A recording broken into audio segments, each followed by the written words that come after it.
Hello everyone. तो अब हम अपनी दूसरी यूनिट शुरू करने वाले हैं, दैट इज न्यूरॉन। तो न्यूरॉन में हम क्या क्या डिस्कस करने वाले हैं देखते हैं। अभी हमने फर्स्ट वीडियो में central nervous system, peripheral nervous system के बारे में समझ लिया था। अब हम उसकी बेसिक यूनिट, नर्वस सिस्टम की बेसिक स्ट्रक्चर फंक्शन यूनिट क्या है, न्यूरॉन है।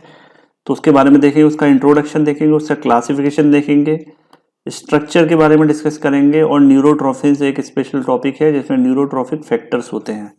ठीक है। क्लासिफिकेशन में क्या देखना होता है, depending upon number of poles, depending upon function, depending upon length of axon. दो तीन तरीके की क्लासिफिकेशन है, वो पता होने चाहिए। स्ट्रक्चर में नर्व सेल बॉडी क्या है, डेंड्राइट क्या है, एक्सोन क्या है, माइलिन शीथ क्या है, न्यूरी लेमा क्या होता है, ये देखना होता है स्ट्रक्चर में। और न्यूरोट्रोफिन्स में हम नर्व ग्रोथ फैक्टर्स और अदर न्यूरोट्रोफिन्स के बारे में बात करेंगे। चलिए वन बाय वन सारे टॉपिक्स को कवर करते हैं। चलिए, इंट्रोडक्शन। न्यूरॉन और nerve cell is defined as the structural and functional unit of nervous system. Clear है, यही है स्ट्रक्चरल और फंक्शनल यूनिट पूरे नर्वस सिस्टम के। Neuron is similar to any other cell in the body having nucleus and all the organelles in the cytoplasm. However, it is different from other cell by two way। वैसे तो इसमें सारे parts हैं, nucleus है, बाकी के organelles भी हैं, बस इसका शेप थोड़ा सा चेंज हो जाता है, इलोंगेटेड हो जाता है, फाइबर लाइक हो जाता है। लेकिन कुछ डिफरेंसेस भी हैं, वो डिफरेंसेस क्या हैं वो भी देखने हैं। न्यूरॉन्स हैज ब्रांचेस और processes called exons and dendrites. तो इसमें ब्रांचेस होती हैं या प्रोसेसेस बोल दो उनको, इन the form of exons and dendrites. और दूसरी बात, neurons does not have centrosome, so it cannot undergo division। और इसके पास सबसे ज्यादा इंपॉर्टेंट बात क्या याद रखनी है आपको, इसके पास क्या नहीं होता, सेंट्रोजोम्स नहीं होते। और सेंट्रोजोम नहीं है तो ये डिवीजन नहीं कर सकता। ठीक है, इसीलिए सेल नर्व इंजरी जब होती है तो उसकी जो सक्सेस रेट है बहुत कम है। ठीक है, और वो रीजनरेट नहीं हो पाती है क्योंकि सेल डिवीजन, रीजनरेट तो हो जाएगी लेकिन सेल डिवीजन मतलब नई नर्व नहीं बनेगी, न्यू स्ट्रक्चर नहीं बनेगा। ठीक है, neuron does not have centrosome so it can not undergo division, cell division नहीं होगा। ठीक है, चलिए क्लासिफिकेशन ऑफ न्यूरॉन्स में बात करते हैं। अब neurons are classified by three different methods. कौन कौन से तीन डिफरेंट मेथड है, number of poles, function and length of axon. ये तीन क्राइटेरिया है जिनके बेसिस पर हम डिवाइड कर सकते हैं। तो सबसे पहले हम देखते हैं depending upon number of poles. Number of poles के बेसिस पर देखते हैं, based on the number of poles from which the nerve fibres arise, neurons are divided into three types. ठीक है, न्यूरॉन कितने टाइप के, तीन टाइप के होते हैं, बेस्ड ऑन व्हाट, पोल्स, जहां से अराइव होता है, यूनिपोलर, बाइपोलर, मल्टीपोलर। ठीक है, या तो यूनिपोलर हो गया या बाइपोलर हो गया या फिर मल्टीपोलर न्यूरॉन। ठीक है, यूनिपोलर न्यूरॉन की अगर मैं बात करूं तो unipolar neurons are the neurons that have only one pole. Uni से मतलब ही आपको क्लियर हो जाता है, यूनि माने वन। तो यूनिपोलर वो है न्यूरॉन जिनमें केवल एक ही पोल होगा। From a single pole both axon and dendrite arises like given in the figure. अभी फिगर में देख लेंगे। This type of nerve cell present only in embryonic stage in human being. और ये कहाँ होते हैं, ये एडल्ट के अंदर नहीं पाए जाते। यूनिपोलर किसके अंदर पाए जाते हैं, एम्ब्रियोनिक स्टेज में पाए जाते हैं। ठीक है, दूसरा होता है bipolar neuron, neurons with two poles. इसमें दो पोल्स होते हैं, axons arise from one pole and dendrites arise from the other pole. एक पोल से एक्सोन अराइज होगा और एक पोल से डेंड्राइट्स अराइज होंगे। थर्ड कैटेगरी में आते हैं आपके multipolar neuron. Multipolar neurons are the neurons which have many poles, one of poles gives rise to axon and all other poles gives rise to dendrite.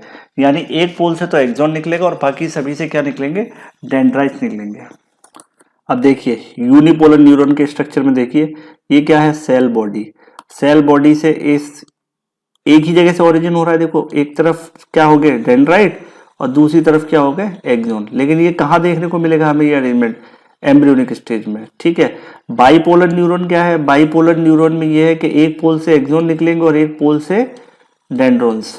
ठीक है, और multipolar neuron क्या होता है कि एक पोल तो हो जाएगा एक्सोन और बाकी सारे पोल्स जो होंगे मल्टीपल, वो सब बना देंगे dendrites.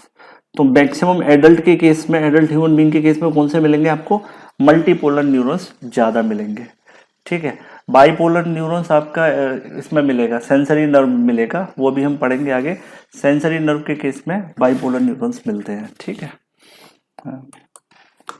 Now depending upon the function, है ना, फंक्शन के बेसिस पर नर्व सेल कितने टाइप के हो सकते हैं? 2 टाइप के, मोटर या इफरेंट, सेंसरी या अफेरेंट, ठीक है। तो मोटर या इफरेंट क्या है? मोटर और efferent neurons are the neurons which carry motor impulses from central nervous system to the peripheral effector organ like muscle, gland, blood vessel. Generally each motor neuron has long axon and short dendrites. तो motor neuron में axon जो है काफी long रहेगा और dendrites कैसे रहेंगे? Short रहेंगे। जनरली क्या होगा, इसका अरेंजमेंट क्या है कि सेंट्रल नर्वस सिस्टम से किसी इंफॉर्मेशन को, किसी कमांड को लेकर जाना है डिस्टल ऑर्गन पर। डिस्टल या ऑर्गन यानी जैसे फिंगर्स हैं, तो मुझे फिंगर्स चलानी है, तो ये इंफॉर्मेशन कहाँ से आई? दिमाग से आई। तो कौन से फाइबर से आई? इफरेंट न्यूरॉन के थ्रू आएगी, ठीक है। सेकेंड इज सेंसरी और अफेरेंट न्यूरॉन। सेंसरी या अफेरेंट न्यूरॉन का क्या केस है कि सेंसरी और afferent neurons are the neurons which carry sensory impulses from the periphery to the central nervous system. Generally, each sensory neuron has short axons and long dendrites. और यहाँ case उल्टा होता है सेंसरी में। Sensory में axon short होते हैं और जो डेंड्राइट्स होती हैं वो काफी लंबी होती हैं। जैसे मेरा हाथ किसी गर्म चीज से टच हो गया, तो ये जो इंफॉर्मेशन दिमाग के पास पहुंचेगी, स्पाइनल कॉर्ड में पहुंचेगी या ब्रेन में पहुंचेगी, तो ये किसके थ्रू पहुंचेगी? ये लॉन्ग डेंड्राइट्स के थ्रू पहुंचेगी। और ये जो इन्फॉर्मेशन में ली है, किसने ली है? एनवायरमेंट से, शॉर्ट एक्सोन ने। एक्सोन टर्मिनल से ये इन्फॉर्मेशन गई टूवर्ड्स द डेंड्राइट। तो ये हो गया आपका अफेरेंट न्यूरॉन वाला केस, ठीक है। नेक्स्ट है depending upon length of axon. Axon की लेंथ के बेसिस पर भी हम न्यूरॉन को डिवाइड कर सकते हैं। Golgi type 1 neuron, Golgi type 2 neuron. 2 type होते हैं, गोल्गी टाइप 1, गोल्गी टाइप 2। तो गोल्जी बोल दीजिए या गोल्गी बोल दीजिए। Golgi type 1 neurons have long exons, ठीक है। गोल्गी टाइप 1 में एक्सोन कैसे होंगे? लॉन्ग रहेंगे। Cell bodies of these neuron is different part of central nervous system and their axon reach the remote peripheral organ. तो ये बिल्कुल मोटर इफरेंट फाइबर्स की तरह मान लीजिए इसको। मोटर इफरेंट फाइबर ऐसे ही तो होता था, मोटर या इफरेंट फाइबर किस टाइप का होगा? बिल्कुल इसी कैटेगरी में होगा ना, क्योंकि लॉन्ग एक्सोन है जो कहाँ जाता है? पेरिफेरल, रिमोट पेरिफेरल एरियाज तक, है ना। गोल्जी टाइप 2 देखते हैं।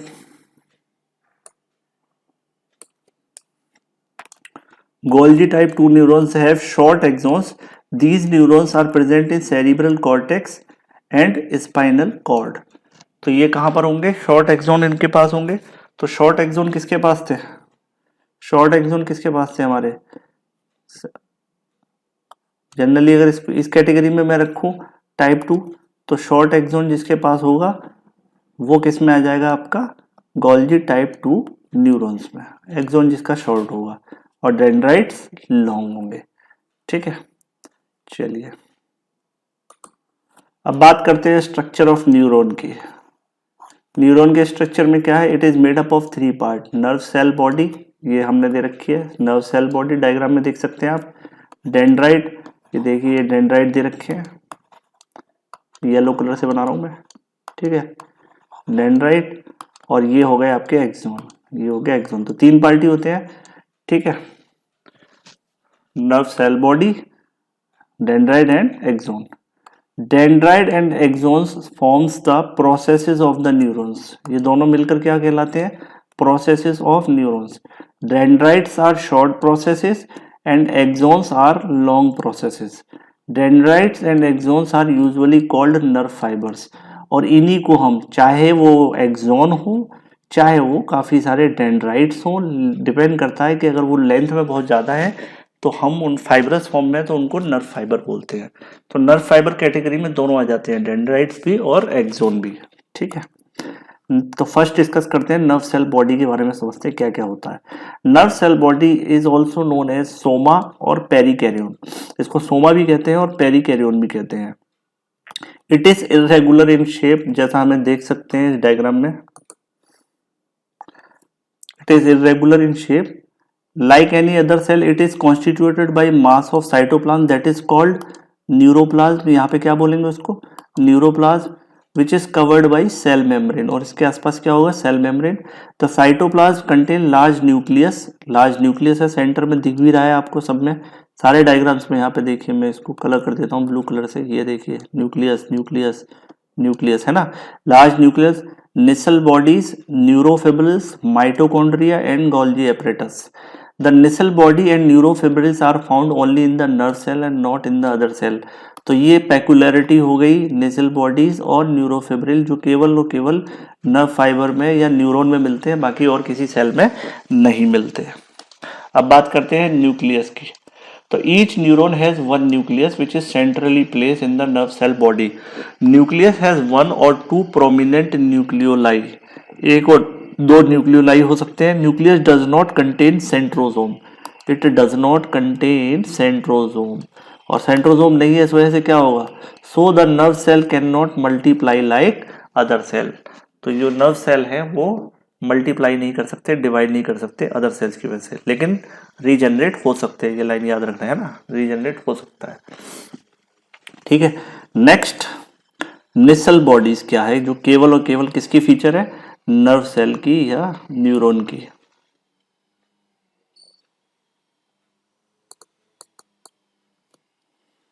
निसल बॉडीज और Nissl granules are the small basophilic granules, basophil granule type के होते हैं, found in the cytoplasm of neuron and are named after the discoverer. जिसने इसकी डिस्कवरी की थी उसके नाम पर इसका नाम निसल ग्रेन्यूल्स रखा, निसल बॉडीज या निसल ग्रेन्यूल्स रखा गया। ठीक है, these bodies are present in the soma यानी cell body and dendrites but not in the axon. Important बात, चलिए अलग कलर से कर देते हैं इसको, इंपॉर्टेंट बात है, कहाँ, यानी सेल बॉडी में मिलेगा soma and dendrite but not in axon and axon hillock. Axon hillock वो पॉइंट है जहां पर ये अटैच होता है सेल बॉडी के साथ एक्सोन। ठीक है, the Nissl bodies are called tigroid substances, इनको टिग्रॉइड सब्सटेंसेस भी कहते हैं, since these bodies are responsible for tigroid और spotted appearance of cell body और सोमा आफ्टर सूटेबल स्टेनिंग। जब स्टेन किया जाता है तो ये जो बॉडी है ये स्टेन हो जाती है, बेसोफिल वाली प्रॉपर्टीज है, तो बेसिक डाइस से भी ये क्या कहते हैं, स्टेन हो जाता है। Dendrites are distinguished from axon by presence of Nissl granules under microscope. और आप कैसे पहचानोगे कि कोई डेंड्राइट है या कोई एक्सोन है, क्योंकि डेंड्राइट भी लेंथ में ज्यादा हो सकते हैं, लॉन्ग हो सकते हैं, तो इसको पहचानेंगे कि डेंड्राइट्स के अंदर आपको क्या मिलेंगे, हमेशा डेंड्राइट्स के अंदर आपको क्या मिलेंगे, हमेशा ग्रैन्यूल्स मिलेंगे, निसल ग्रैन्यूल्स, जबकि एक्सोन में नहीं मिलेंगे। चलिए डायग्राम में देख लेते हैं, देखिए ये न्यूक्लियस हो गया, ठीक है, ये निसल ग्रैन्यूल्स हो गए, पॉइंट पॉइंट जो आपको दिख रहे हैं। ठीक है, ये क्या हो गए, निसल ग्रैन्यूल्स हो गए। इसके बाद ये एरिया जहाँ से ओरिजिन हुआ इसका एक्सोन का, उसको एक्सोन हिलॉक बोल रहे हैं। उसके बाद पूरा ये क्या है, एक्सोन है। ठीक है, पूरा एक्सोन है यहाँ पर, जो कवर है किससे, माइलिन शीथ से।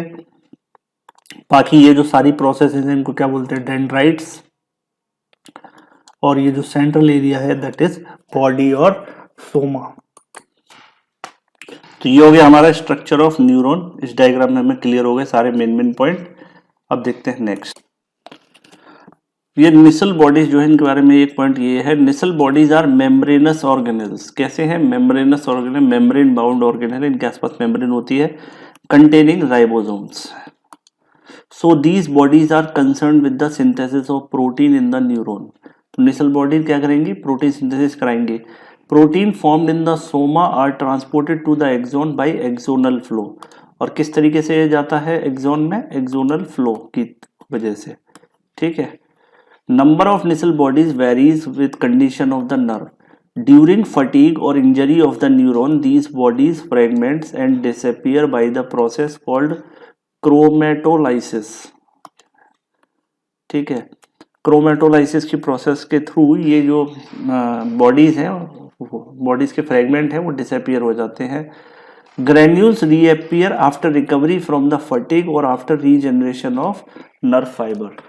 तो जब फटीग से रिकवरी, यानी फटीग माने थकावट है ना, तो फटीग से या रीजनरेशन हो जाना फाइबर का तो ये दोबारा से अपीयर हो जाते हैं, लेकिन फटीग या चोट लगने समय पर, है ना, इंजरी के टाइम पर ये गायब हो जाते हैं, दोबारा से डिसॉल्व हो जाते हैं साइटोप्लाज्म में, फिर रीअपीयर हो जाते हैं। ठीक है। न्यूरोफिब्रिल्स क्या है?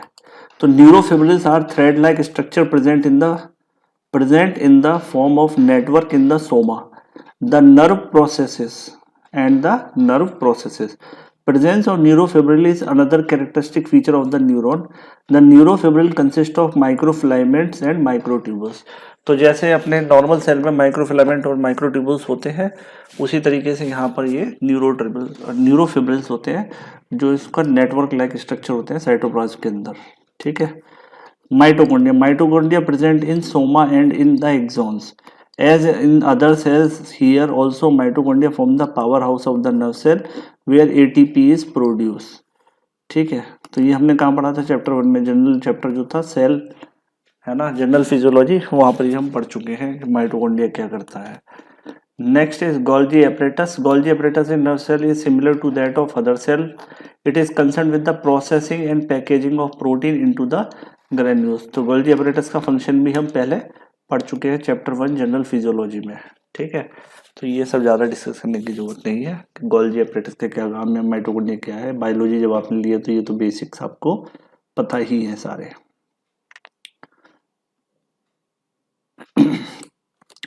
Next is dendrites. Dendrite is a branched process of neuron and it is branched repeatedly. ठीक है। आप देखते हैं तो इसी तरीके से होता है ना, जैसे ये सेल है, ये सेल बॉडी हो गया, अब यहाँ से ये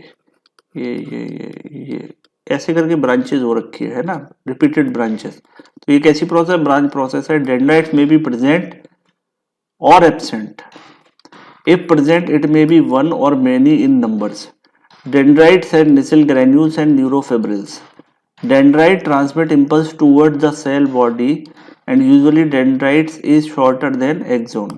और ये जो फ्लो है इनका, जो इंफॉर्मेशन का फ्लो है वो क्या है, किस तरफ है, ये एरो से मैं बता रहा हूँ किस तरफ है, टूवर्ड्स द सेल बॉडी। ठीक है। और जनरली ये शॉर्टर होते हैं इन कंपैरिजन टू एक्सोन्स। अब बात करते हैं axon. Axon is longer process of nerve cell. Each neuron has only one axon. ये इंपॉर्टेंट बात है। एक न्यूरॉन पर एक्सोन एक ही होगा, डेंड्राइट कई सारे हो सकते हैं। Axon arise from the axon hillock of the nerve cell body and is devoid of nasal granules. Axon extend for long distance away from the nerve cell body. The length of longest axon is about 1 metre. सबसे ज़्यादा लंबे की क्या कितनी length हो सकती है axon की? 1 मीटर तक। ठीक है। Axon transmit impulse away from the cell body.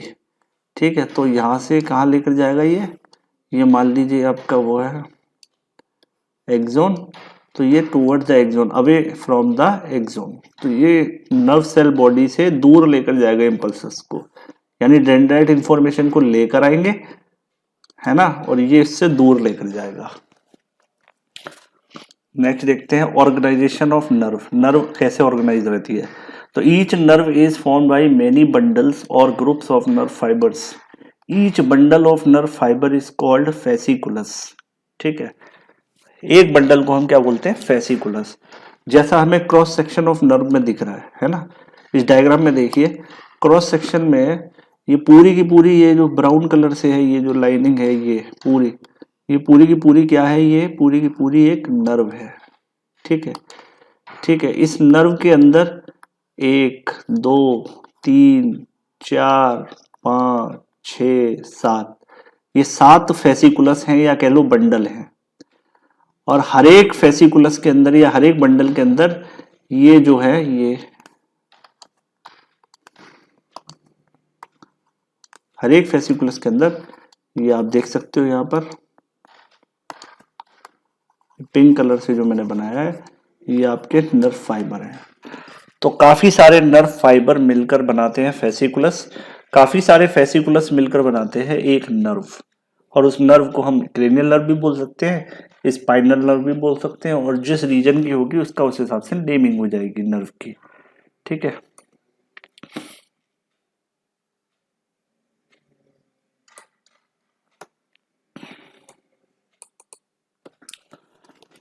तो इस तरीके से कवरिंग ऑफ नर्व पढ़ते हैं तो हमें समझ में आ जाएगा। The whole nerve is covered by tubular sheath which is formed by areolar membrane. ठीक है, एरियोलर कनेक्टिव टिश्यू आपने पढ़ा होगा। This sheath is called epineurium. तो सब पूरी नर्व किससे कवर रहती है, एक नर्व की आउटर कोटिंग को क्या बोलते हैं, epineurium. Each fasciculus is covered by perineurium. और आपको पता है नर्व के अंदर कई सारे फेसिकुलस होते हैं और हर एक फेसिकुलस के आसपास की कवरिंग को perineurium. And each nerve fibre और axon is covered by endoneurium. ठीक है, तो ये अरेंजमेंट रहता है जैसा कि फिगर 134.3 में दिखाया गया है। तो सबसे बाहर एपी, एपी के नीचे पेरी और पेरी के नीचे एंडो। ठीक है, तो इस तरीके से आपको ये याद रखना है। अब देखते हैं हमारे मेन इंटरस्ट्रक्चर ऑफ एक्सोन या एक्सिस सिलेंडर भी बोल सकते हैं ना। एक्सिस सिलेंडर जो है मेन सिलेंड्रिकल स्ट्रक्चर या एक्सोन, उसका क्या स्ट्रक्चर है। तो axon has long central core of cytoplasm called axoplasm. Axon के अंदर के साइटोप्लाज्म को हम क्या बोलते हैं, axoplasm. Axoplasm is covered by tubular sheath like membrane called axolemma. इसकी कवरिंग को एक्सोलेमा बोलते हैं। Axolemma is continuation of cell membrane of nerve cell body, जिसको हम सेल मेम्ब्रेन बोल रहे हैं सोमा में, या सेल बॉडी सेल मेम्ब्रेन बोल रहे हैं किसमें, सोमा या नर्व सेल बॉडी में, उसी का एक्सटेंशन है आपका axolemma. Axoplasm along with axolemma is called axis cylinder of the nerve fibre. ठीक है, axoplasm contains mitochondria, neurofibril and axoplasmic vesicle. Because of the absence of nissel bodies in the axons, protein necessary for the nerve fiber are synthesized in the soma and not in the exoplasm। और यहाँ पर Nisal bodies नहीं है, तो यहाँ पर जो protein है उसके लिए जो चाहिए नर्व फाइबर के लिए, वो कहाँ से आएगी, वो आएगी बनकर सिंथेसाइज होकर कहाँ पर, सोमा या नर्व सेल बॉडी से by axonal flow. After synthesising the protein molecule are transported from soma to axon by mean of axonal flow. Some neurotransmitter substance are also transported by axonal flow from soma to axon। इसके अलावा कुछ neurotransmitter substance भी होते हैं जो यहाँ से वहाँ फ्लो करते हैं थ्रू एक्सोनल फ्लो, है ना। Axis cylinder of nerve fibre is covered by a membrane called neurilemma. और ये जो पूरी कवरिंग है एक्सोलेमा के बाहर, है ना, तो इस पर ऊपर एक मेम्ब्रेन होती है जिसको हम बोलते हैं न्यूरिलेमा। ठीक है, यानी एक्सोलेमा के बाहर भी एक कवरिंग होती है, उसको बोलते हैं न्यूरिलेमा। अब इसमें देखते हैं हम नॉन माइलिनेटेड नर्व फाइबर कितने टाइप होते हैं, माइलिनेटेड, नॉन माइलिनेटेड। तो नॉन माइलिनेटेड नर्व फाइबर क्या है, the nerve fibre described above is a non myelinated nerve fibre which is not covered by myelin sheath. तो यहाँ पर ये किससे कवर है, न्यूरिलेमा से कवर है, नॉन माइलिनेटेड, माइलिन शीथ से कवर नहीं है। ठीक है,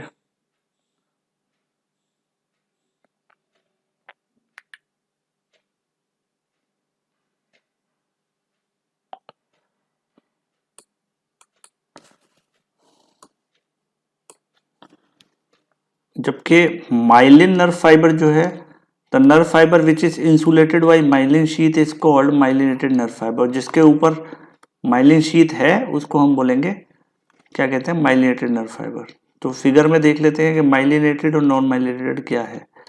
तो नॉन माइलिनेटेड नर्व फाइबर कौन सा है, बी में देख सकते हो आप एक सिंपल रोड लाइक स्ट्रक्चर दिख रहा है ग्रीन कलर का।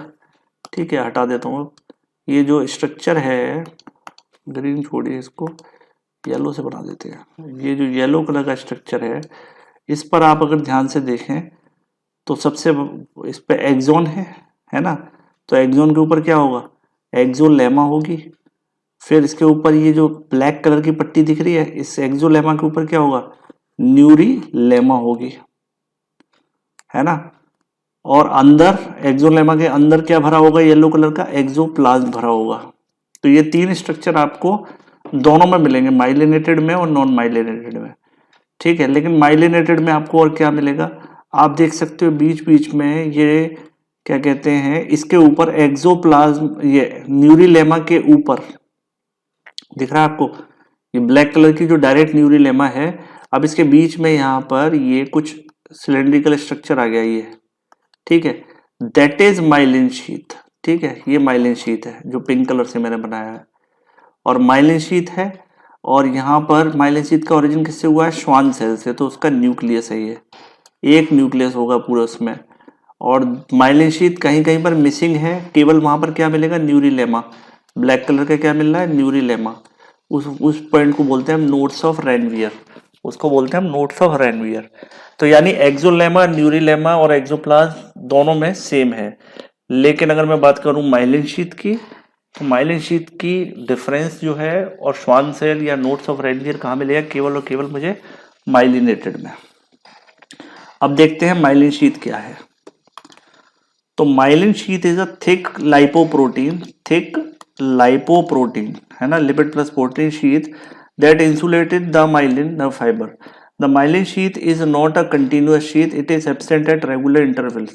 The area where myelin sheath is absent is called nodes of Ranvier. जहाँ जहाँ पर absent है वहाँ पर nodes of Ranvier है, उसको बोलते हैं nodes of Ranvier. The segment of nerve fiber between two nodes of Ranvier is called internode. The myelin sheath is responsible for white color of the nerve fiber. और nerve fibre का जो white colour दिखता है हमको, वो किस वजह से दिखता है, माइलिन शीथ की वजह से, है ना। Chemistry of myelin sheath. Myelin sheath is formed by concentric layer of protein alternating with lipid. The lipids are cholesterol, lecithin and cerebroside और sphingomyelin. तो लिपिड के ये टाइप यूज हो सकते हैं, जैसे कोलेस्ट्रॉल, लेसिथिन एंड सेरिब्रोसाइड। ठीक है। Formation of myelin sheath that is called myelinogenesis. इसमें क्या है, formation of myelin sheath around the axon is called myelogenesis. It is formed by Schwann cell in neurilemma. In the peripheral nerves, the myelogenesis start at the 4th month of IUL या इंट्रायूट्रल life, है ना। जब बच्चा 4 month का होता है इंट्रायूट्रल life में, 4 month का जो फीटस होता है उसके अंदर ये बनना शुरू हो जाता है। It is completed only in the second year after birth. और ये कब कंप्लीट हो पाता है, आफ्टर बर्थ के 2 साल बाद। ठीक है, बर्थ होने के 2 साल बाद ही कंप्लीट हो पाता है। Before myelinogenesis Schwann cell of the neurilemma are very close to the axolemma as in case of unmyelinated nerve fibre. The membranes of the Schwann cell is double layered. ठीक है, membrane कैसी है, double layered. The Schwann cell wrap up and rotate around the axis cylinder and many concentric layer. The concentric layer fuse to produce myelin sheath but cytoplasm of cell is not deposited. The outermost membrane of Schwann cell remains as neurilemma. ठीक है, तो जो outer most shell की जो outer most membrane है, ये याद रखने वाली बात है, outer most membrane of Schwann cell remain as neurilemma. The nucleus of these cells remains in between the myelin sheath and neurilemma. ठीक है, अब देखते हैं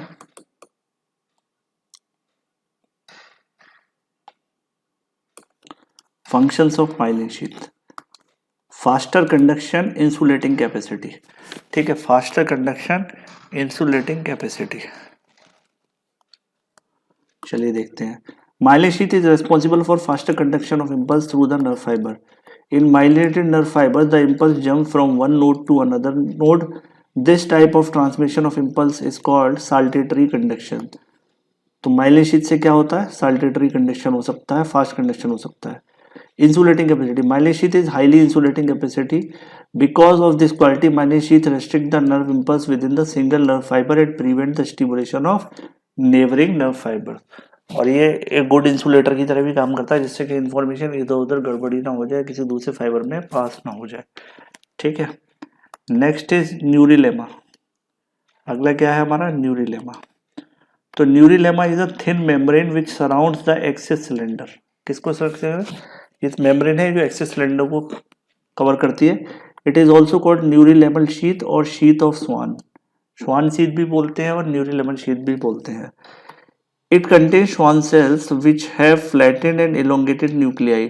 cytoplasm is thin and modified to form thin sheath of neurilemma.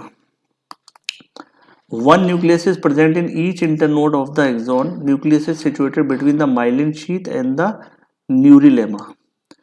In non-myelinated nerve fibers, the neurilemma surrounds axolemma continuously.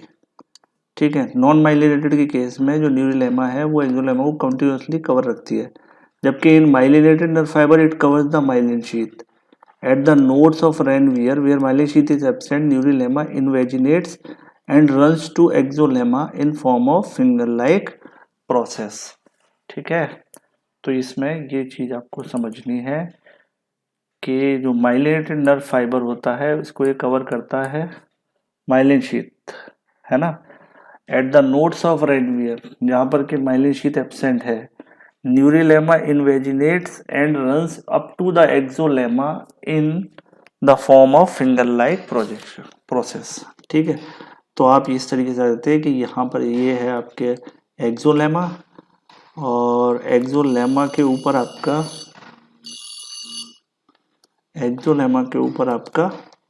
क्या है ये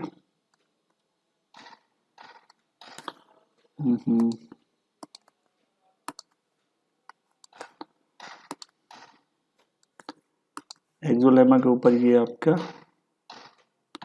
न्यूरिलेमा। ठीक है, तो नोड्स ऑफ रेनवियर पे क्या होगा, ये इस तरीके से डिप कर जाएगा, किसमें, एक्सोलेमा में। ठीक है, और बाकी जगह पर क्या रहेगा, बाकी जगह पर तो ये ऐसे ही रहता है ना, ये ऐसे ऐसे, तो जहाँ एब्सेंट होगा वहां पर क्या होगा, केवल न्यूरिलेमा देखने को मिलती है मुझे, है ना। ये ग्रीन वाला पोर्शन नहीं दिख रहा बीच में, केवल ब्लू वाला दिख रहा है। फंक्शन ऑफ न्यूरिलेमा का फंक्शन क्या है, in non myelinated nerve fibres the neurilemma serve as covering membrane, in myelinated nerve fibre it is necessary for formation of myelin sheath और myelinogenesis. Neurilemma is absent in central nervous system, central nervous system में आपको neurilemma नहीं मिलेगा। So the neuroglial cells called oligodendroglia are responsible for myelinogenesis in central nervous system. और central nervous system में इसीलिए ये काम कौन कराता है, ओलिगोडेंड्रोसाइट्स कराते हैं इस काम को, क्योंकि वहां पर न्यूरिलेमा नहीं है, तो इस काम को कौन कराएगा, आपका ओलिगोडेंड्रोग्लिया। ठीक है, या ओलिगोडेंड्रोसाइट्स। अब बात करते हैं कुछ केमिकल्स की जो इससे रिलेटेड है, न्यूरोट्रोफिन्स और न्यूरोट्रोफिक फैक्टर्स। तो न्यूरोट्रोफिन्स और neurotrophic factors are the protein substances which play important role in the growth and functioning of nervous system. तो नर्वस सिस्टम की ग्रोथ और प्रॉपर फंक्शनिंग के लिए हमें ये न्यूरोट्रोफिक फैक्टर चाहिए। सोर्स ऑफ सिक्रेशन की बात करूँ तो neurotrophins are secreted by many tissue in the body, particularly muscles, neuroglial cells called astrocytes and neurons। ठीक है, तो न्यूरोग्लायल सेल्स की कैटेगरी में कौन आता है, आपका एस्ट्रोसाइट इस कैटेगरी में आएगा, मसल इस कैटेगरी में आएगी और न्यूरॉन इस कैटेगरी में आएगा, जहां से आपको ये इस टाइप के न्यूरोट्रोफिन्स या कह सकते हैं कि न्यूरोट्रोफिक फैक्टर्स या सब्सटेंसेस रिलीज होते हैं for the growth and functioning of nervous tissue.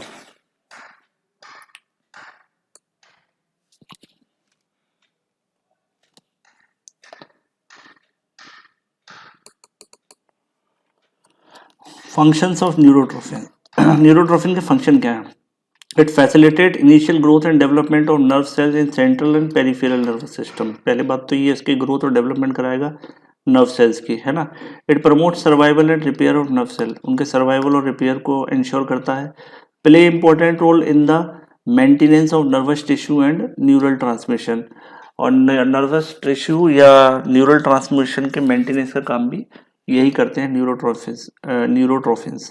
Recently it is found that neurotrophins are capable of making the damaged neuron regrow their processes in vitro and in animal mode. This indicates the possibility of reversing the devastating symptoms of nervous disorders like Parkinson disease और Alzheimer disease। और जिसमें degeneration हो जाता है nerve fibre का, उस case में ये डैमेज जो न्यूरॉन है उनको दोबारा रीग्रो कराया जा सकता है with the help of these neurotrophins, और फाइनली इन डिसीज से छुटकारा पाया जा सकता है, जैसा कि पार्किंसन डिसीज या एल्जाइमर डिसीज, है ना, जो न्यूरल डिसऑर्डर है। Commercial preparation of neurotrophins are used for treatment of sir neural disease, और सम न्यूरल डिसीज में आपको ये externally in the form of medicine लेने पड़ते हैं। Mode of action, neurotrophins act by neurotrophin receptors which are situated at the nerve terminal and nerve cell bodies. Neurotrophins bind with receptor and initiate the phosphorylation of tyrosine kinase। तो ये receptor के साथ bind होते ही न्यूरोट्रोफिन्स क्या करते हैं, ये initiate करा देते हैं क्या, phosphorylation of tyrosine kinase. Types. Nerve growth factor या NGF was first protein substance identified as neurotrophins. ये पहला सब्सटेंस था जिसको हमने इस कैटेगरी में रखा था, प्रोटीन सब्सटेंस था जो न्यूरोट्रोफिन की कैटेगरी में था। Now many types of neurotrophic factors are identified. nerve growth factor, the nerve growth factor is a neurotrophins found in the many peripheral tissues। ये nerve growth factor जैसे हम इसमें पढ़ रहे हैं तो ये काफ़ी सारे पेरिफेरल टिश्यूज, नर्व टिश्यूज में मिलता है। Chemistry, NGF is a peptide with 118 amino acids। Each molecule of NGF is made up of two alpha subunit and two beta subunit and two gamma subunits। Only the beta subunits have nerve growth stimulating capacity और activity. तो growth, nerve growth stimulating capacity किसके पास है, activity किसके पास है, beta सब unit के पास। ठीक है। Function, NGF promote early growth and development of neuron. NGF promote early growth and development of neurons. Its major action is on sympathetic and sensory neurons, particularly the neurons concerned with pain। Because of its major action on sympathetic neurons, it is also called sympathetic NGF। NGF also promote the growth of cholinergic neurons in cerebral hemisphere। ठीक है, ऐसे neuron को growth भी करवाता है cerebral hemisphere में, जो कैसे हैं, न्यूरो कोलिनर्जिक यानी एसिटाइल कोलिन रिलीज करते हैं। ठीक है, और मेनली ये किससे रिलेटेड, किसके डेवलपमेंट में हेल्प करता है, सिंपैथेटिक नर्व्स के। ठीक है, और ऐसे न्यूरॉन जो पेन से एसोसिएटेड है। Number 2, commercial preparation of NGF extracted from the snake venom and submaxillary gland of male mouse. It is used to treat sympathetic neuron disease. Generally commercial preparation कैसे बनाते हैं एनजीएफ, हम snake venom से निकालते हैं या submaxillary gland of male mouse से इसको एक्सट्रैक्ट करते हैं आर्टिफिशियली बनाने के लिए। ठीक है। NGF play an important role in treating many nervous disorders such as Alzheimer's, neuron degeneration in aging and neuron regeneration in spinal cord injury। तो ये दोनों में इसका important रोल है।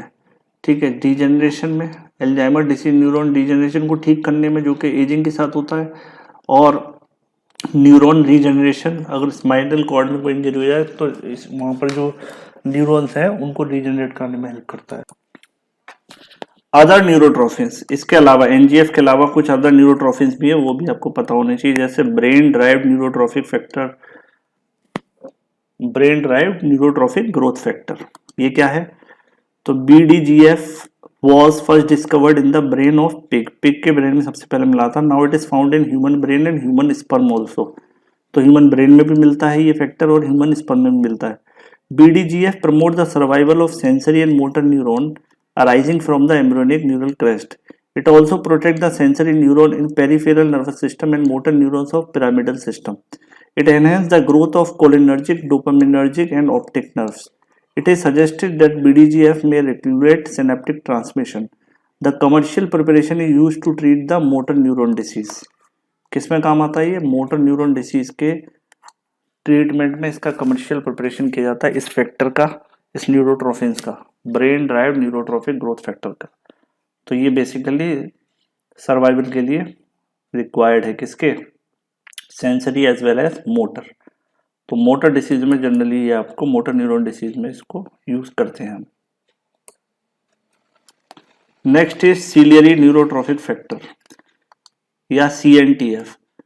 CNTF is secreted in the peripheral nerves, ocular muscles and cardiac muscles।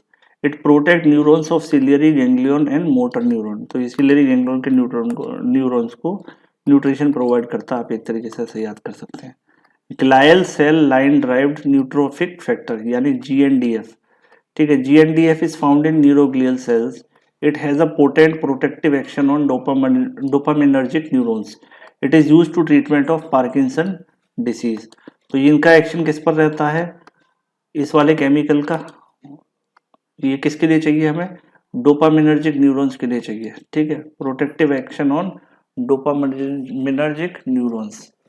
ठीक है, it is used for the treatment of Parkinson disease. और ये वाला जो क्या कहते हैं, नर्व ग्रोथ फैक्टर बोलो या न्यूरोट्रोफिन बोलो, तो ये किसके लिए काम आता है, ये बेसिकली पार्किंसन डिजीज में काम आता है, ठीक है। Fibroblast growth factor, FGF was discovered as a growth factor promoting the fibroblastic growth. It is also known to protect the neurons. इसका भी नर्व प्रोटेक्शन में काम है। तो न्यूरोट्रॉफिन का मतलब एक तरीके से कहो कि मेंटेनेंस डेवलपमेंट करवाते हैं जो नर्व फाइबर्स का, नर्व सेल का, उनको ही हम नर्व ग्रोथ फैक्टर बोलते हैं। और डिफरेंट डिफरेंट डिजीज में हमें डिफरेंट डिफरेंट फैक्टर्स को दिमाग में रखना है, ठीक है। लास्ट है आपका न्यूरोट्रॉफिन 3 या NT3 भी बोलते हैं इसको। It act on gamma motor neurons, sympathetic neurons and nervous neurons from the sensory organs. It also regulates the release of neurotransmitter from the neuromuscular junction. और ये किसको रेगुलेट करता है, सबसे ज़्यादा सिंपल आपको क्या देना है, NT3 को। कहाँ पर, न्यूरोमस्कुलर जंक्शन पर, है ना, जो इन्फॉर्मेशन हमारे नर्व से न्यूरोमस्कुलर जंक्शन पर जाती है, तो उसके डेवलपमेंट के लिए ये वाला फैक्टर होना जरूरी है, ठीक है। NT3 is useful for treatment of motor axonal neuropathy and diabetic neuropathy. तो डायबिटीज की वजह से जो न्यूरोपैथी हो या मोटर एक्सोनल न्यूरोपैथी हो, उन दोनों में ही NT3 जो है यूजफुल है। Recently few more substances belonging to the neurotrophin family such as NT4, NT5 and leukaemia inhibiting factor are identified. Leukaemia inhibiting factors are identified. NT4 and NT5 act on the sympathetic neurons, sensory neurons and motor neurons. और ये सभी factor हमारे हर type के neuron के support के लिए, उसके growth के लिए और उसके डेवलपमेंट के लिए हेल्पफुल है, ठीक है। बस इनके नाम याद होने चाहिए, इनके क्या फंक्शन है, इतना डिटेल तो तुम क्या ही याद करोगे, बस इनको एक बार पढ़ लेना है कि नर्व ग्रोथ फैक्टर कौन कौन से, इनके नाम याद होने चाहिए, टेबल फॉर्म में बना लीजिए और कौन से डिसीज में मिल लिए। जैसे ग्लायल GNDF है ना, glial cell line drive neurotrophic, ये किसमें, पार्किंसन डिसीज में बेसिकली, ठीक है। सिलियरी न्यूरोट्रॉफिक किसमें, ऑक्यूलर मसल्स यानी आंखों की मसल्स में, कार्डियक मसल्स में मेनली, कार्डियक मसल की जो नर्व सप्लाई होती है उनके लिए ये मेनली काम करती है, ठीक है। पेरिफेरल नर्व में, ऑक्यूलर मसल में, कार्डियक मसल में, इन सभी पर जो न्यूरोमस्कुलर जंक्शन होते हैं वहां पर भी ये फैक्टर काम आते हैं, ठीक है। इसके बाद नेक्स्ट देखते हैं अपना। तो इसी के साथ अपना चैप्टर खत्म होता है। नेक्स्ट अपना जो वीडियो है वो अगले चैप्टर बनाएंगे। Thank you.